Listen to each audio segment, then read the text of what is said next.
My first week in the building about a year ago, I went down to the courtyard for the first time, and I didn't look too good, you know? It was a Sunday morning. That's my least presentable hour. There's a lot of, just stains, just like, food and me and whatever. And so I'm sitting there. So, shut up. Oh. Anyway, so there I was. I'm sitting on the stone bench of this courtyard and feeling a little out of place. There's these fancy doormen and stuff. And then there's this guy looking at me. I notice he's looking at me from across the courtyard. And he's all spiffy looking. He's got brown shoes and he's looking at me like, I could tell he was thinking I don't live in the building. He thinks I just wandered in off the street and sat in the courtyard. I could tell he's thinking of coming over and dealing with me on his own. And I'm sitting there thinking like, oh, please do that. Yes, please, come on. And I'm trying to look even more gross, and I'm like pulling up my shirt. And then I see him go, oh, no, that's not gonna do at all. And he comes over to me. And I'm like, I'm so excited to have this thing.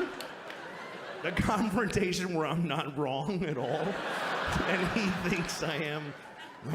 So he comes over, says, excuse me, do you live in this building? And I said, no. Because why not start there? I said, no. He goes, well, then what are you doing here?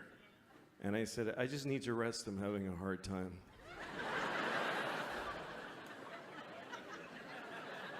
He says, this is private property. And I said, well, I don't really believe in that. Just the worst things I could say from his point of view is basically all the things I was saying. And he goes, well, if you don't leave, I'm going to talk to the doorman. I was like, can I just stay like 5 more hours? So he's, no, and he goes over to the doorman. And I see him talking about me to the doorman like this. And then I see the doorman going, oh, no, that guy lives here. That's okay.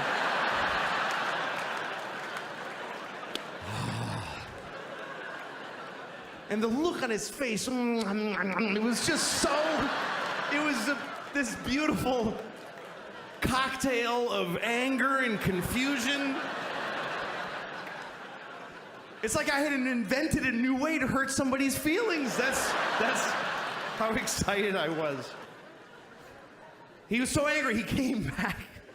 He came back to me. He said, why didn't you tell me that you live here? And I said, because I don't have to tell you anything ever. Right?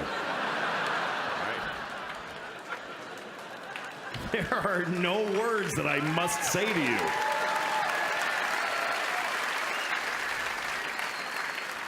Also, I didn't want to ruin your thing. That's your favorite thing you were doing. You love that! Making people not be places. Also, I make more than you. I just don't give a shit about myself.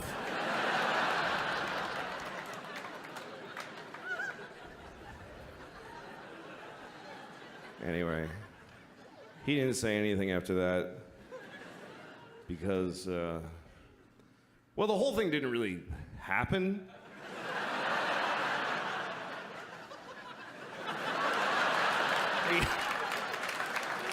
I mean, well, it's not true, but it's as true as anything that does happen. I mean,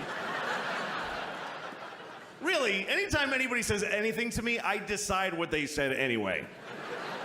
The truth of this story, and I won't lie to you again, but here's what really happened. I was sitting in the courtyard looking like shit, that's true, and the guy was looking at me, but then the rest of it I just made up in my head, just an angry, hateful, rich dick. He probably want to kick me out. And then here's what I would say, and then he would do this, and then I would say these 3 really cool things right in a row.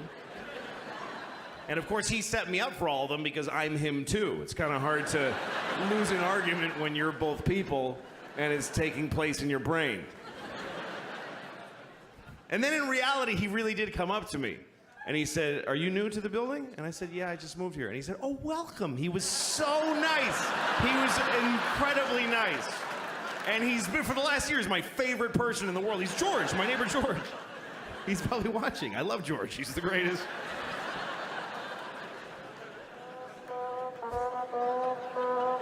Don't you hate when a bitch think that we need you? Bitch, hop on your knees, all this dick, I'ma feed you. You open, but bitch, it's so easy to reach you. Not once in my life have I thought I should please you. I'm all by my fatty like Needles, we ready. She so like spaghetti, y'all money, Gianni. Stuff it all, it's the funny. Bitch, I'm so original, just like Bonnie.